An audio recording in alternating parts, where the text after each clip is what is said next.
and rule the world. Become a legend in Good Game Empire. Play now at goodgame.co.uk. Children in the city. Children abandoned. Children left to fend for themselves. Siddhar and his friends live in an urban slum, roaming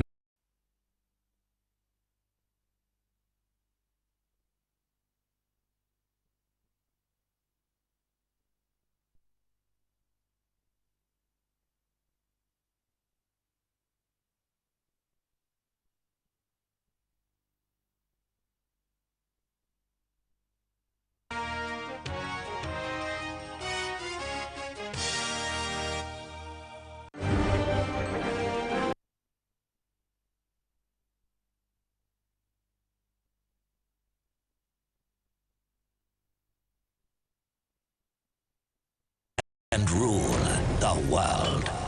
Become a legend in Good Game Empire. Play now at goodgame.co.uk. children in the city. Children abandoned. Are you interested in socio-political issues? If so, join me every Saturday from 12 to 1 o'clock in the program called Sathi Live. This program is in Hindi, Urdu and English. See you there on MATV.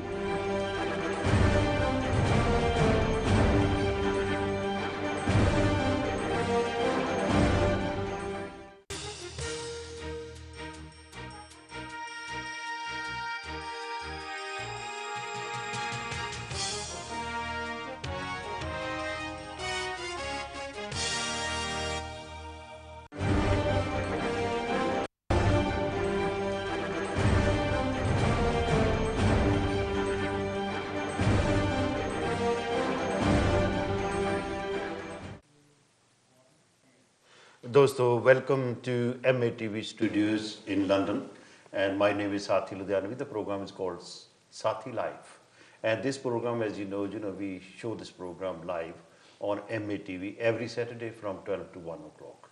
In this program, we discuss the issues which are current and also which are concerned with the Asian community in this country. And we also have the guest or guests. And today we got two prominent guests today. And first of all, we got the mayor of Ealing, Mr. Kamaljit Singh Dhindsa, Councillor Kamaljit Singh Dhindsa. He has been councillor for the last 16 years, and he made a tremendous contribution to the welfare of the community. By profession, he worked in the post office as a manager for a number of years, and before that he worked in other areas. He got 3 children, and all those 3 children are well settled, and one of the girls is a barrister, the other one works for the council, and the son is studying as yet. Well settled, and also I knew his father as well, Sardar Bachittar Singh, who has been the president of Singh Sabha Gurdwara in South Hall, which is the biggest and most prominent Gurdwara in whole of the Asian community. He's been president for 3 times, and unfortunately he is no longer with us. But nevertheless, let's welcome the mayor of Ealing, His Worship, Councillor Kamaljit Singh Dhindsa ji. Kamaljit Singh Dhindsa ji, welcome to the studio. Thank you, Sathi. Thank you very much for having me here. It is a pleasure, it's an honor.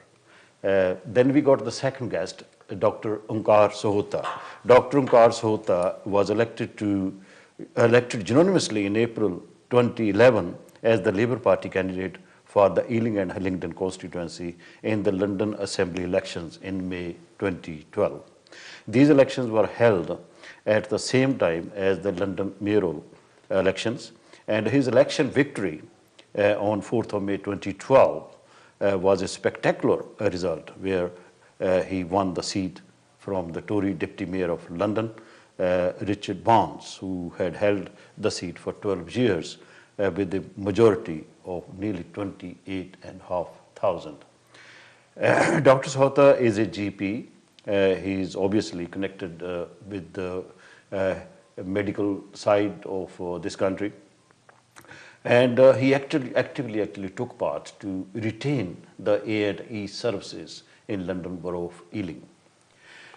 He's now the chair of the Health Committee, London Assembly, and serves on the Transport and Planning Committee. Heathrow Airport is in his constituency, and we will be asking him some questions about Heathrow Airport as well. Let's welcome him first. Dr. Onkar Sahota ji, ਸਾਡੇ program ਤੁਹਾਡਾ ਸਵਾਗਤ ਹੈ, ਖੈਰ ਮਕਦਮ ਹੈ. Dr. Sathi, thank you very much for inviting me here. It's a great honor and pleasure to be here with you. As always, you know, it is always a pleasure to talk yes, to you. Yes, it is, and I really like to, I mean, I know you're a very interesting interviewer, and you ask very probing questions, and I really enjoy being on your show, and also it gives me an opportunity to link up with the people of London. Correct. Okay, but when I go about in the community, yes. Often people ask, what is GLA? I would like to hear from you, actually, what are the functions of GLA, how it actually influences the mayor of London to make the policies for Londoners. Historically, of course, there was once the GLC, the Greater London Council, which was headed by, at that time, by Ken Livingstone. And he was a thorn in the backside of Mrs. Thatcher. The offices were right opposite the House of Commons. City Hall was there. And he, every day, used to put up the inflation rate and the number of unemployed people in London. Right. So Mrs. Thatcher thought that let's get rid of them. And she then disbanded the Greater London Council. But once that was disbanded, it was realized that no one was looking after the strategic planning of London. That we had 32 boroughs. They were each looking after their own transport, their own policy on education, on planning. There was no one looking after London as a big city. Now, London is a very big city. At the moment, we have a population of 9 million people. And by 2025, we expect the population to go up by 10 to 10.2 million. So it's a very growing city. In fact, it's much bigger than many of the countries around the world. So then when the... That's why somebody was saying that actually London should be declared as a country in itself. Yes, it ranks in the first 20 countries of the world, right? It's the first. If you look at 20 countries, the population of London is very high, and it's a very, the world trade. Something like 18% of the world trade goes to London. It's a hugely big city, and therefore to have a strategic direction of the city, the Labour government came when Tony Blair then established this London Authority, Greater London Authority. But they established that the mayor would be an executive mayor, that the mayor would be given a lot of powers. The mayor would be elected right across by all the residents of London. And this London Assembly came to operation in 2000. But to keep checks on him, to scrutinize him, and to keep him under control, right, they established the Greater London Authority. And it has 25 members. Right. 14 members are elected from constituencies. And the rest are nominated? They're not from constituencies. Okay. They're all elected, but they're elected from the constituencies. I have a particular constituency like Ealing and Hillingdon. But 11 members are what we call London-wide members. They are members who are in proportion of the particular parties of the votes they cast in there. So it's a balance between first past the post. Because in a constituency, the person who gets even one vote more than the other vote is the winner. That's the first past the post. All right. But the London-wide is based upon the proportionality. So we have 11 members who are London-wide and 14 members who are in this. But our purpose is to keep the mayor on check, scrutinize his functions, and we have various committees which look after that: planning, transport, health, economic committee, police and community affairs, right? So those committees exist to keep balances on that. That is the beauty of democracy, actually. If you have more people in the committee, who belong to just one party, there will be no opposition, strong opposition. Yes. For the functionality of a country effectively, you do need strong opposition. Absolutely. Because I remember, you mentioned Margaret Thatcher. When she was the Prime Minister, there was one minister, I think Mr. MacLeod, I can't remember the exact name. And he actually pointed out during the elections, because he was expecting that there will be sizable majority. It was such a majority they will get that there will be no opposition. He says, well, quite frankly, we don't need so many seats. We need we need opposition parties to Yes. have those seats. Yes. That's the beauty of the democracy.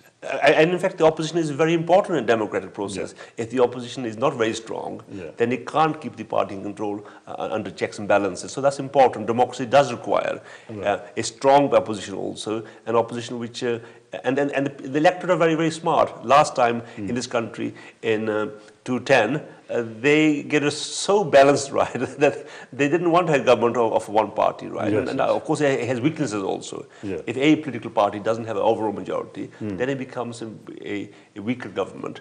But I agree with you entirely that democracy does require opposition. It is very important in a democratic setup. I was just about to say that in this country we call it Her Majesty's government, but also it's Her Majesty's opposition. Opposition, yes. And the leader of the opposition has the same privileges in terms of audiences with the Queen and other balances. So it's important that it's Her Majesty's opposition. Okay. Before we go further on your duties over there, let's talk to the Honourable Mayor. Dhindsa ਸਾਹਿਬ ਬਹੁਤ ਸਾਰੇ ਸਾਡੇ ਲੋਕ ਆ ਜਿਹੜੇ ਥੋੜੀ ਪੰਜਾਬੀ ਚ ਆਪਾਂ ਗੱਲ ਕਰਦੇ ਹਾਂ ਵੀ ਬਹੁਤ ਸਾਰੇ ਸਾਡੇ ਜਿਹੜੇ ਲੋਕ ਹੈ ਨਾ ਉਹਨਾਂ ਨੂੰ ਪਤਾ ਨਹੀਂ ਲੱਗਦਾ ਵੀ ਇਹ ਮੇਅਰ ਦੇ ਫੰਕਸ਼ਨ ਕੀ ਹੁੰਦੇ ਆ how the mayor is elected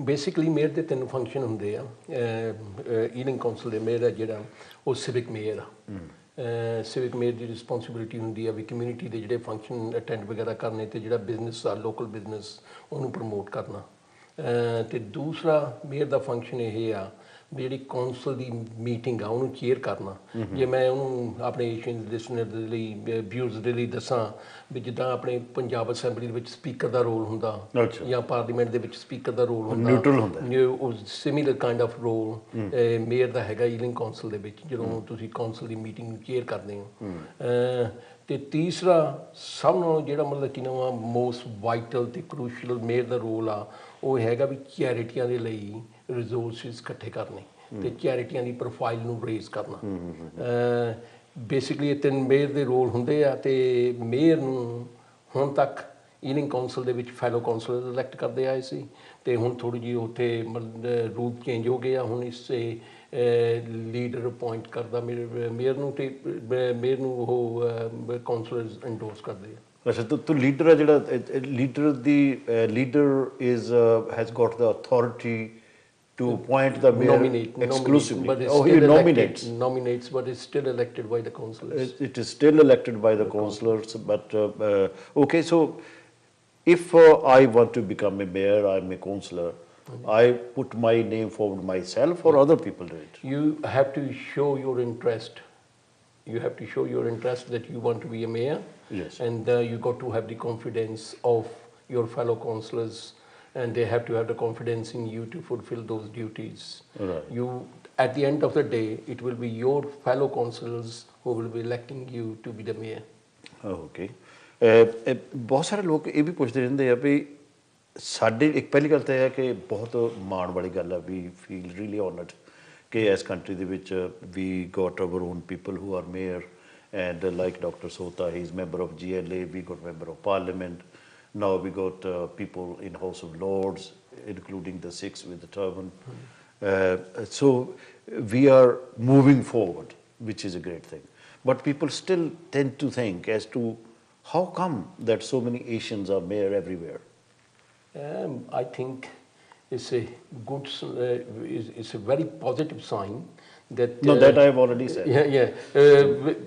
I think we are integrating with the mainstream, right?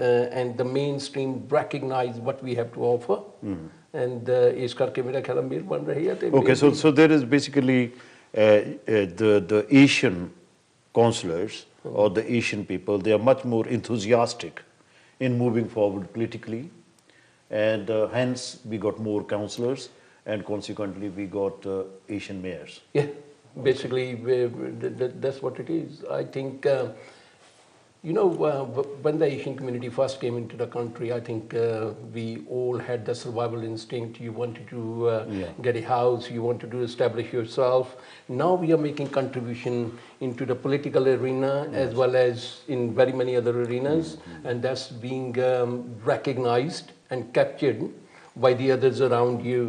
And so you are getting the responsibilities which previously you wouldn't have. As London is 40% ethnic minorities Yes. live in London. So you will see more mayors in London coming from the ethnic community. You will see That's- which is a reflection of the community itself. That is a wonderful thing. We should be self-congratulating ourselves Yes, absolutely. for this kind of advancement. Dr. Saab, what did you think? I was just going to comment on this, that you're absolutely right. The generation which came in the 50s and 60s and 70s, you were a subsection of the Punjabi community who were very enterprising, very pushing. The people who left Punjab in the 60s and late 50s were very enterprising, very pushing characters. You were a subsection of the community of Punjab. And those things, as the mayor says, that they were very enterprising, you were very innovative in those things, and you bought houses and everything, but you also took part in the political structure.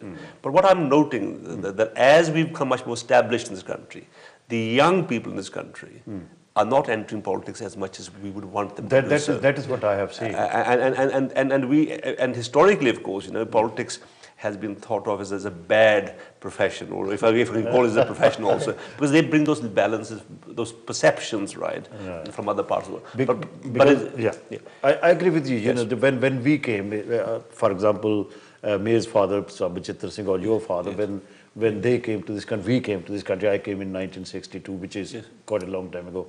At that time, our focus was to make money, bring the family back home, and so on. There was a struggle going on. But at the same time, as you said rightly, we had people among us. You know, they were saying, let's do something. For example, in Southall, because we are near Southall. Absolutely. Although this MATV goes all over the world, but basically, if we take the example of Southall, because Southall is an iconic city to discuss the problems and aspirations of Asian people or the Asian immigrants. When we talk about Southall at that time, Dr. Saab, people like Pyara Singh Khabra, Toor, and other people, you know, Jeet Rai, Pandit Vishnudat Sharma, and your parents, you know, they all contributed towards forming that association, although that association was old, you know, in the old time. But that association became the spokesman of the Asian community. Absolutely. I mean, you mentioned these names. My own childhood was with these people, and that was what politicized me. That gave me I wanted to be involved in politics. Because I saw these people who were doing a lot of good in the community, who were very active, and that is the spirit we need to. As we become established in this country, our generations are now going to live in this country. Their home is England. They visit India as visitors, but their real roots are in this country. We must get much more involved in the fabric of the society here. Correct. So we take part in politics, and we take part, whether it's Conservative Party, Liberal Democrat, doesn't matter. But I want the people to be part in the politics, so that you become instilled in the structure of the society. Absolutely. So the decisions about the future of society are not thrust upon you, that you are a partner in making those decisions. Right. You said in your conversation, you said that the young people, young Asian people, they are not very enthusiastic in going into politics for various reasons. What I think is, perhaps, correct me if I am wrong, is that our parents, we always sort of insist or tell our children that you got to become a doctor, you got to become a dentist or whatever. We are more geared towards professionalism in other fields rather than in politics. Am I right in that? I think that would have been true about 10, 15 years ago, or to a certain degree. I think you are absolutely right. It is true of very many parents these days as well.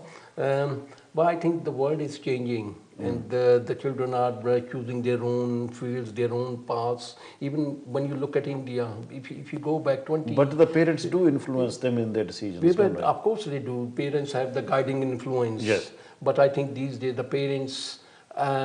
their parents have realized that they need to let the children decide what they want to do. You will see very many children into exploring other avenues which we wouldn't have done about 10, 15 years ago. Even if you look at India, you know, the parents have been encouraging their children to become sportsmen, which 10 years ago wouldn't have been possible. Now everybody wants to be Tendulkar, Yuvraj or others. Although in this allies. country it is debatable because you haven't produced a single professional footballer from Yes, Asian that's community. the conversation. But that's a different matter. Yeah, that's the but conversation talking my about son was having just- with me yesterday. He said, I wait for the day when we'll see one of the Asian footballers. Right. Just pick up that thing. I mean, you're absolutely right that children do make the independent choice professionally. But how often do we encourage them to go? I mean, to go into politics? We do talk to them about other careers like medicine and law. They'll make the decision. That's exactly what I But I was saying. think we need to open up the doors also. And I really think this is a challenge for our community who are already in politics. Is how much do we open the doors for people behind us, introduce them to these areas? I mean, I as a young boy was going to a lot of events with my grandfather who introduced me to these functions. And I really want to. This is a challenge for all of us, right? Okay, let us introduce them to medicine, to law, but also let's say that this is an important thing and invite them to our political organization, have debate and open doors, right? Rather than saying, look, this is let's close the doors behind us, right? And I think the Asian community, if you're honest about things, okay, that we have not been opening doors for other people. Our politics so far has been about shutting doors for the people, and for young people rather. Okay, so I want to encourage that, right? That shift. I want the young people to be able the opportunity of exploring a role in politics, and they may like it. If they don't like it, then they don't have to take it any further. But let's open those doors for them. But maybe it is the natural thing also. If you got the inclination, as you put it yourself, you went into politics because you had the inclination to go in. Because those doors are open for me. Doors are open. Yeah. Similarly, for all the kids, young people in this country, the door is open. Anyway, we are going for a break, and after the break, we will continue talking. So, dosto, I will be on break for just a couple of minutes, and. Chalao.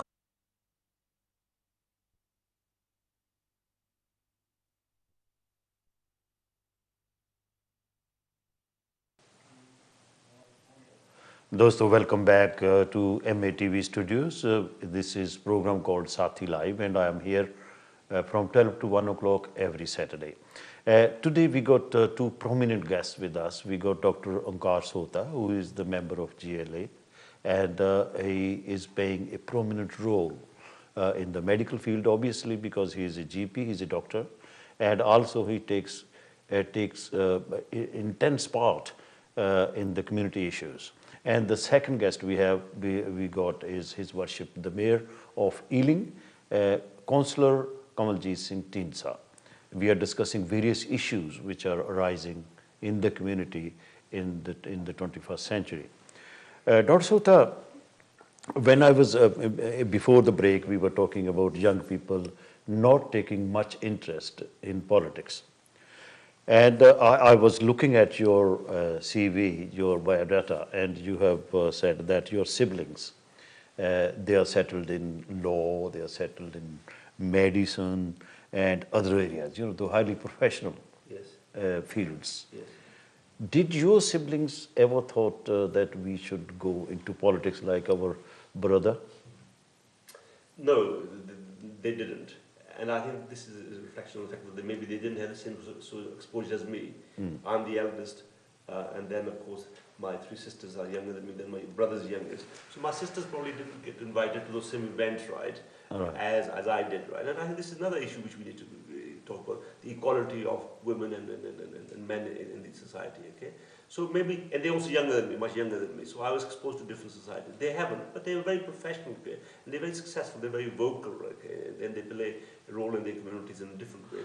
Right, but not actually as... Not in electoral politics. They're not electoral politics. When we talk about, you got two sisters, younger sisters. 3 sisters. And you got 3 sisters. Right, those younger sisters, you're saying they did not have those kind of opportunities to be exposed to the political arena of this country. Yes.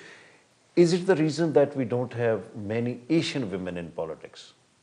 That our girls, our women, they are pushed aside in favor of the sons? I don't think that this is, I think what is happening is when these meetings are held, or events are held, they're very much male dominated there. Okay? The culture is not there that we invite our women there, we give them prominence. And like, for example, when my grandfather took me to events, right, he didn't take my sisters there. When there's a meeting with, for example, I remember Officer Vishnu Sharma or the High Commissioner of India coming, or we had one thing coming from India on visit here when they had public meetings. They were all men who were there. I didn't see my mother there. I didn't see my aunt Exactly. there. I didn't see my. So the idea, even now, right, when there's a big meeting in Southall on the Save the Ealing Hospital campaign, the predominant majority of people there are men, right? Okay, and so I think the idea of that our women should be welcome, that we need to be conscious about this, right? How do we make it comfortable for girls and for women to come to things? So we got to change our mindset, because you're absolutely right. When you go to these committees, somebody is coming from India, as you put it rightly, they're always men. The parties, they are eating, drinking and everything, discussing politics, but there's no role for women. So it is the mindset we got to change. That's right. So but you also got the children, Mayor. Are they inclined to go into politics? Well, they give me their opinions about certain issues. I think I can see my daughter being interested in politics, but at the moment I think she's too busy bringing up two children. But I do fully understand the point which Onkar has made. At the same time, I think the next 10-15 years are going to be the key years. You will see around the world more and more women coming into politics. Yes. You have seen already in this country that some of the parties are actually going for 50% women representation. Right. So that's beginning to happen. There are a few challenges, and those challenges remain mostly in the Asian community, like Onkar said. Yes. But I'm quite optimistic that we'll see the change. We should be optimistic. Yeah, we will As a see matter of the fact, if change. there is a consolation, I don't know whether I can call it consolation or not. This issue was actually discussed at the national level as well, both in the Conservative Party and in the other two parties, Liberal Party and the Liberal Democrats. We got less women even in the parliament. And we got even less number of women in the parliament than some other countries, I don't want to name it, they got even more. So there is a problem there, because the role of a woman is traditionally considered to be in the environment of the household. Perhaps that's the reason. But our community, Sikhs, Hindus and Muslims, we should encourage our women to come forward, and we should let them sit on our committees. I mean, so kyo manda aakhe jit jame rajan. If we can say that, then we should have more women in the religious committees. We should have more women in the communities. We should have more women in parliament. We should have more women. I mean, Dr. Sathi, you're absolutely right. This issue is right across the world. It may be a bit more pronounced in the South Asian community, but even in the UK society, in the British society, there are barriers to women's progress. We know that they are not making enough progress, so we have to be conscious of this. The other thing I want to be positive about is that we don't want politicians who are just politicians for all their career. We want real life people who are accountants, who are mothers, who are doctors, who are people who work in the post office, who are people who worked as hospital porters, right, who've been bus conductors. These real life experiences are important, that our representatives represent the values of people who have suffered, who've gone through struggles of life. So I don't think that politician needs to be someone who leaves university, joins a think tank, then becomes a member of parliament, and next being foreign secretary. That's one model, but in real life, we want people who have real experiences. I mean, like today, my son was saying that he wants to do in some profession, but he wants to go in politics later on. That's good, right? That we don't just need to leave school and go to politics, right? Yes. Make a success of your life, learn something about life, so you can contribute to the discussions that are taking place. Because as some a philosopher said, the university of life is also important. This is also a university. Absolutely. We've been to university, we got our degrees and whatnot. But at the same time, we are studying all the time from the life's happenings. Absolutely. That's another beauty of the democratic system in this country. It's not like countries back home where if the father has become the chief minister, then his son should be looking for something like that. Yes. Sometimes when we talk about the Asian politics, when I move out in the society and doing the radio program, discussion program for 20 odd years, and I come across all sorts of questions. They are saying that the Asian politicians, they tend to bring the Asian politics or the politics of back home, India, Pakistan, etc., in this country. Do you sometimes feel that way? I do. And I'll tell you why I feel also. But I think it's also a reflection of the communities which they represent. I see my father or people of my father's generation sitting in front of the television looking at what's happening in Punjab. They know more about what's happening in the politics of Punjab than what's happening in the politics of London. Yeah. These people who've come from Punjab in the 50s, the 60s, and the 70s, I'd say, their roots are still in Punjab, right? They think about what's happening there. Correct. And that is a natural thing. But now as new generations are growing up in this country, the relationship with Punjab will weaken, right? Okay? And this is a challenge for people for the Indian government, right? Is how do they keep in touch with the diaspora? So I suspect, right, that some of the thinking does take place, and the new generation of politicians and leaders that are evolved, right, will have less of that influence. You're right, yeah, because if you're born in here, Yes. This is your country. It's in the same way, if there's a football match going on, Yes. and just as an example, cricket is going on, Yes. India is playing England, and we tend to think we want India to win. Yes. Not me personally, but that is but natural. Yes. But my son, Yes. or people like you will say, we want England to win. Yes. I remember, we were blamed at one time by a Tory Lord Tebbit. minister, Lord Tebbit. that we are not very faithful enough to this country. It's called the Tebbit test now. Tebbit does. When we talk about this country, whether we are living here for 50 years or 20 years or whatever, we tend to say their law is like this. Their law, their way of thinking is this. Yes. We do not say we British, because we contribute towards the economy of this country. We pay taxes and everything. Yes, yes. We should consider ourselves as British. If we don't consider ourselves or think ourselves as British, then nobody else will give us the credit that we are British.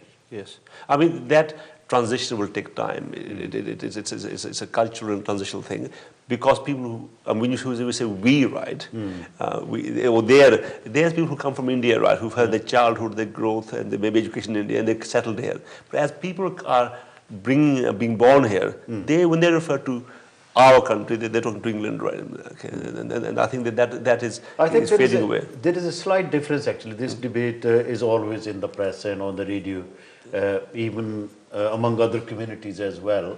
Okay, is there any central central ray of hope that we become all British? This multiculturalism, multi-faith society, whether this is going in parallel lines, whether they are going to meet at some point. That is a problem we have. If you go to Canada and America, the people who are living there, whether they are Asians or they are black or they are Hispanics, they are Americans. They call themselves Americans. And in Canada also they call themselves Canadians. But in this country I have seen either you are a Pakistani or you are an Indian or you are an Afro-Caribbean.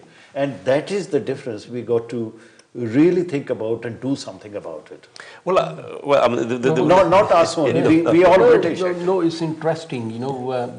If you analyze, the word we, when we use it for our family or for our community. But you look at the youngsters, they use the word we when they're talking about the football team. Correct. When they're talking about Liverpool or Manchester United, the team they support, they will use the word we. We, yes. Yeah, we, yes. the Liverpool supporters, or we the Liverpool, or we the Manchester United. You're absolutely right that we need to say this more often, that we are British. So basically it is a transitional period, and as the time goes by, it will be sorted out. But so far as the multiculturalism is concerned, multi-faith society is concerned, we champion the way the diversity is going on. We should celebrate, we always say this. But it is always a debate. As a matter of fact, there was a question time, on Thursday night and last week, somebody said this thing. They said, well, we are all different communities rather than we are all British. And because we are British, I am talking on behalf of whites and everybody, that we got to find a way whereby we become British rather than become Pakistanis and Indians and etc. Yeah, but I think the question that you raise, and this is a question going on in the whole society, is what does British mean? And it's about a value system. When Americans say we are Americans, I mean, look, America is only 200 years old, or 200 years plus, right? It's a collection of migrants, right? I mean, let's not forget the president of America, right? Barack Obama, his parents were also immigrants once upon a time. It's a side. Britain is a very old country, right? But we have a multiculturalism right here. So it's a question about what our values. Our values are one of democracy, our values of tolerance, our values of enjoying diversity. Those are the values we have, right? And that's what makes us a British. Do you think multiculturalism is a success story, or do you follow what Trevor Phillips said? He said, well, it has failed. I think this is a success story, and I think we are sitting here in West London. This is an example of a very tolerant and multi-diverse society who lives peacefully. And of course, there's difference between assimilation, integration. I mean, we can have values, right? Our religions can be different, our colors are different, but the fact that we have the values of tolerance, of serving for the best interest of the country, values of allowing other people to suffer, to practice their religion are important British values, and that's what unites us.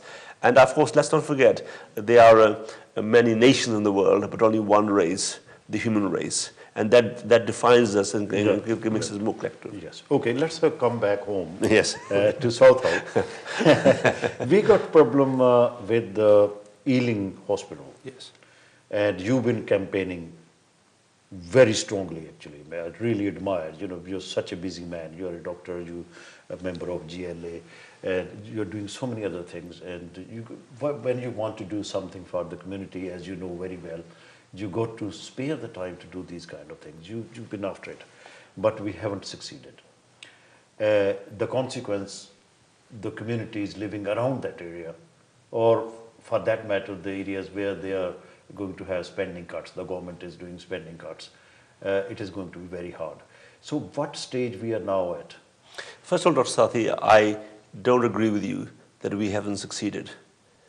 I think we have succeeded. If we hadn't done all this hard work, hadn't done all this campaign, we wouldn't be here where we are today. First of all, I want to thank all the viewers here in West London who have taken part in the campaign in making the raising the issue. Now, what has happened? The Secretary of State has said the Ealing Hospital will be a local hospital, but will have an A&E service, although in a different shape and size. And that's a debate we need to now have, okay? Is what does an A&E mean? The director for North London, Dr. Mark Spencer, said, Ealing Hospital will not be able to accept blue lights. It won't be able to accept ambulances which come by blue lights, but it'll be able to take a look at the key. So I think we need to have that debate now, okay, with the Secretary of State. But the services have been diluted. They have been, that's what he's saying, right, okay? But if you look at the report from the independent review panel, he said more work needs to be done to look at what services should be at Charing Cross and at Ealing Hospital, and that further concession may be required. I think, right, that we hadn't put this fight up, we wouldn't be where we are. But the question is, could we have fought much more strongly? And that's the challenge which I think, which is right, because I've said previously that unless I hope people don't take this as criticism, but we can have another Kirtan in 2-3 weeks' time in Southall. Southall will be full of people, 80,000, 60,000.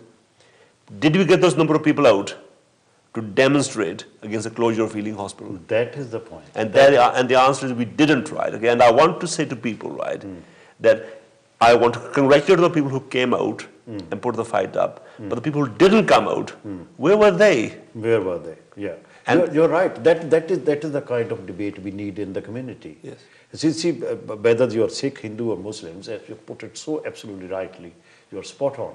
That whenever there is an issue in India, for example, or Pakistan, something the government has done against certain religion or certain community, we start demonstrating in central London, and we give the memorandum to the 10 Downing Street, etc. But when we talk about the racism, that's another issue which is very important. And when we talk about the hospital, then we don't get enough people. You're absolutely right. As a doctor also, people come to you, there is a queue there, you got to wait longer because if you don't have the facilities. That is why the program like this, if you can give me the credit, the MATV the credit, is that we're trying to make people aware that your duties also lie there. Absolutely. I think the media is important, and I know, Dr. Ludhianvi, that you have been leading this thing, and you've often given me the opportunity to come on your shows and bring the message across. Media are important, but the people are also important, and I've said this repeatedly, yes, that this fight will be lost and won not by me or Dr. Ludhianvi or the members of parliament, but it will be fought by the people. Yes. If we get 80,000 people on the streets of Thousand saying, don't close Ealing Hospital, right, it will happen.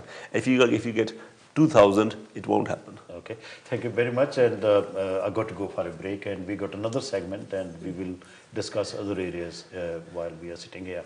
So दोस्तों, I will be back with you in a couple of minutes.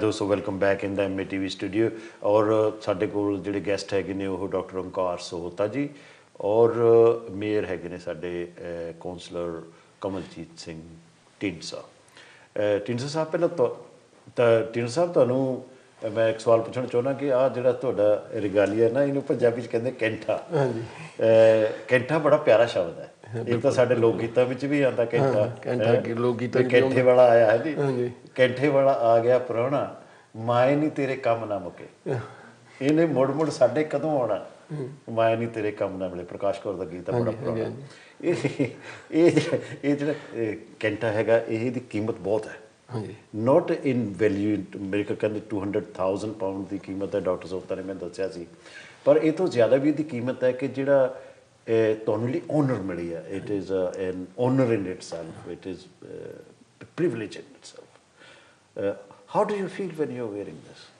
You say, like you said, it's a huge honor to be the mayor of Ealing. Ealing, as you know, is a very diverse borough, and I actually feel very proud that I am the first citizen of Ealing, and I am able to serve the community. And one of my objective was to bring the community together, which we discussed a little bit earlier. It is a privilege in itself.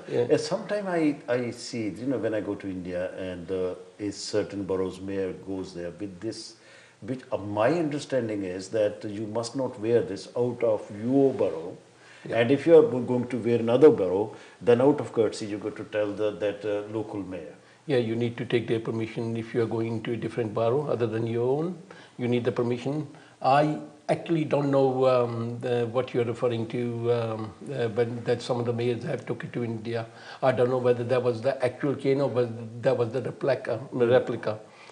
So maybe they got the permission to take their not the original chain but the replica over. Dr. Sahota, we were discussing earlier on about this, and a certain mayor, he lost this regalia in India. Yes, and the insurance ended up paying 200,000. Yes, well, it wasn't 200,000 at that time. It was 70,000 at that time. But it was inflation. It must be 200,000.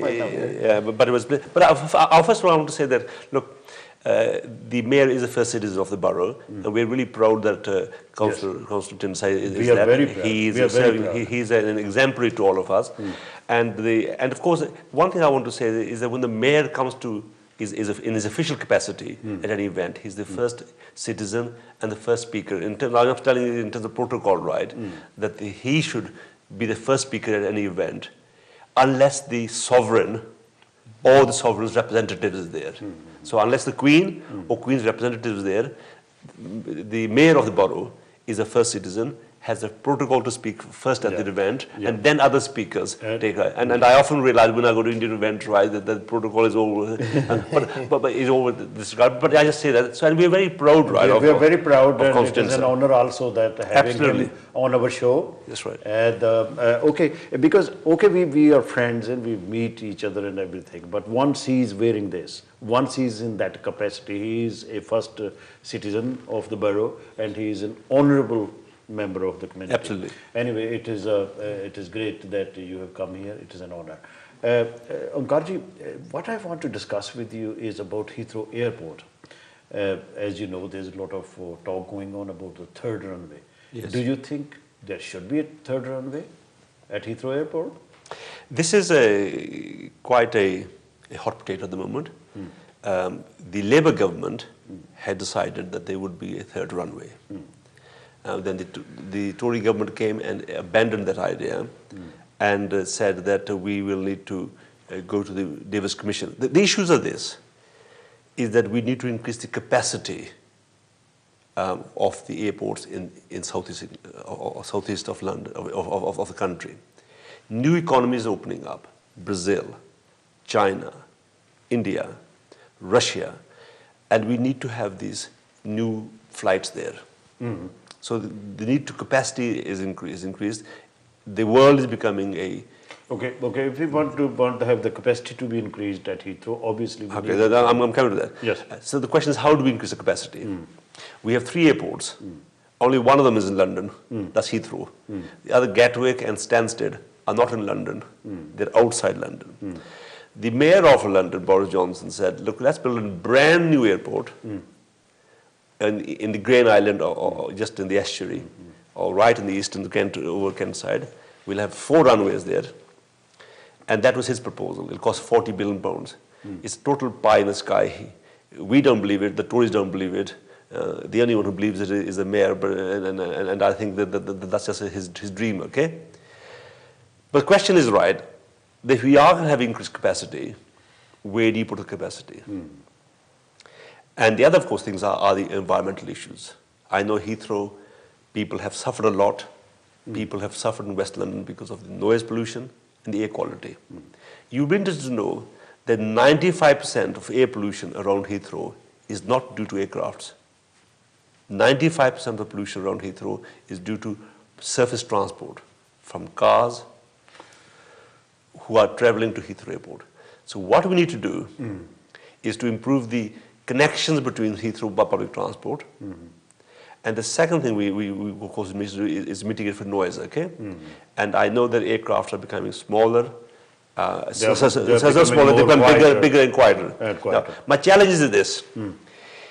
If we can increase capacity by putting a new runway at Stansted and at Gatwick and leaving 2 runways at Heathrow, that's acceptable to West London.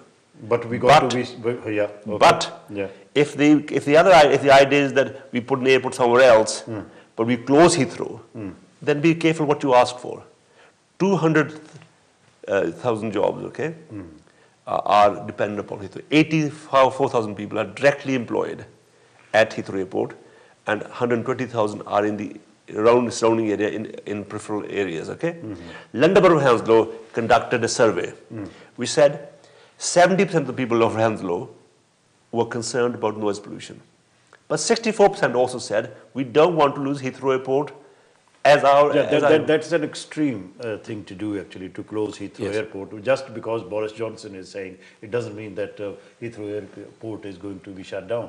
But people are worried about their job. We want more jobs in this area. Yes. And the people who are in favor of third runway, they are saying it will create something like maybe 250,000 or more jobs, extra jobs because of it. So jobs are more important, not only for us, for everybody. What do you think? Can you say something? I totally agree with you, but I'd rather not comment on this particular issue. All right. Because it's going to be taken as a political Mayor got to support the environment issue also. Yes. And we all support the environment, not only the mayor, we all are concerned about our environment. But he's more neutral, you got to stay there. I respect that. Of course. But nevertheless, so what will be the compromise situation, you think? Well, and this is... You said that there can be these Stansted and Gatwick Airport, they can be expanded further. Yes. That is your argument. Yes. But you are not in favor of third runway because of the congestion around the area and the environment issues. What I'm saying is that I would rather we didn't need to didn't have third runway, that we increase capacity by putting Stansted or at Gatwick. But if that was not a solution, because the argument is about hub airport. Hub airport means that you have a lot of flights coming in from all over England. Yeah. They collect at one airport. Then, for example, the number of flights flying to Shanghai, right? From Newcastle to Shanghai, the sector is not very much. Not many people want to fly there. But you collect them all one airport, then they fly out from there again. That's called the hub airport. Now, if the hub airport argument stands, then we need in capacity. Then I think we need to make sure that Heathrow does survive as an airport. I don't want to lose Heathrow as an airport? Well, I don't think we will actually. Well, we will if you put 4 runways in the Boris Island, right, has been proposed, right? Then you will. It is his proposal. It doesn't mean that he will be supported. But nevertheless, I'm sorry we are running out of time. Yes. But I want to touch one issue. First of all, you said correctly that if you become a councillor, you become a member of parliament, you should be from all walks of life. Yes. Our own Virendra Sharma, he was a bus conductor. Yes. And look where he is. Absolutely. And there are a lot of stories like that. Sidney Bidwell used to be, I think he Train driver. used to work on the railways. So that is the beauty of this democratic system. And other issue, which is not issue actually, the other job you used to do was being a JP, Justice of Peace. Yes. And there are a lot of friends who are Justice of Peace, or you have been Justice of Peace. They were from various backgrounds. To become a Justice of Peace, what do you actually need to produce as your character portfolio? Okay. The whole justice system is based upon the fact of magistrate is that your fellow citizens are judging you. That a criminal is there who's been charged with something, your fellow citizens who live in the community make a judgment on you. So the first thing you must do, of course, is to hold the ability to hold their respect, to be able to hold their values, right, that you are respected in society, and then to be able to think impartially, that you have the capacity to look at evidence, and that you can weigh up the critical thing, have the ability to sort out the wood from the trees, and show that you are really impartial. I mean, you are the arbitrator, right, okay, of the evidence that is placed in front of you. So I think what you have to do is first become respected in society, have good values. You will then apply, right, to the Lord Chancellor, that either you're nominated or you can apply yourself, that I wish to become a magistrate. The Lord Chancellor then has a process of vetting you, okay, which takes about 18 months to take place. All right. So it is really the justice system in this country in the same way as a member of parliament and councillors. Yes. It consists of people who are from all walks of life. Absolutely. When we talk about the Asian community, we got very strong media in this country. We got radio stations, we got television stations, we got newspapers in virtually in every language. And the community is very vibrant in every way. How do you see the future of Asians in this country? I see them the future as British people, not as Asians. Well, I see their future. no, that we discussed that. Okay, exactly. So people who have come from countries whose origins are other than Great Britain, right? I see them much more settled in the Great Britain, became much more active in the political life and the social life of this country, okay? Yeah. And I think their relationship with India or with Pakistan or with, say, Bangladesh or Sri Lanka, wherever they come from, will change. At the moment, the perception is that our mother is there, mother country is there, and we are visiting here. It is like planting a tree, actually. Exactly. That relationship will change. Our roots are holding us. Now we'll have to have our relationship is maturing. We want to have connections with India because our forefathers came from there, our parents came there. We'll have a new relationship. The relationship will probably, let's think about the Jews living in New York. The relationship they have with Israel is a very mature relationship, right? Okay. And that's what we will need to have, right? We got the last couple of minutes. Mir Sahab, when we came to this country, if there was issue concerning us, and the media in this country, because we didn't have the Asian media at all at that time, apart from this Nayi Zindagi Naij even, which started later on. Yes. And that was recorded programs, there was no political issues there. It was songs and galbaat and all that. But now we got very strong. At that time, we used to think who can speak on behalf of the community. Yeah. So it was Indian Workers Association. Yeah. I don't know how strong the Indian Workers Association is now, but we got now very high voice in this country. I would like to know, how do you see, when I say British, okay, with our color, call it Asian at the moment, how do you see them progressing? I think the future is absolutely brilliant. Our next generation, they will be more British than Indian Pakistani or Bangladeshis, because they are born here, this is the culture they have acquired. Their only relationship with India is when they have been to India for holidays and that kind of thing. And they're going to be part and parcel of the mainstream. So what you will see is the new generation, they will be working in partnership with the local, with the indigenous population, all of them working together for the betterment of this country. And I think the next 20 years looks absolutely brilliant. Actually, the key to success, obviously, as we all know, is education. Yeah, absolutely. Yes. And I find sometimes astonishing that certain parents, they don't encourage their children to study in this country. They said, okay, go work in the factory, you will get X amount of money. But the tendency generally in our community, we got to talk about our community for obvious reasons, is that we encourage children to go ahead. Now, I was looking at your CV, your children are studying, my children are studying, they're very successful and everything. Anyway, let me sum it up now. Thank you very much, Dr. Sahota. As always, it is a pleasure to be talking to you here in front of the cameras. And Mayor Saab, thank you very much. It is a privilege and honor that you are here. You graced our studios. Thank you very much indeed. So, dosto, that was our program. I hope you liked it. And let me point out that next week I will not be here, but the following week I will be here. Look after yourself, look after the people around you. That is how the world becomes beautiful. Thank you very much. Hi everyone, I'm Shah Rukh Khan.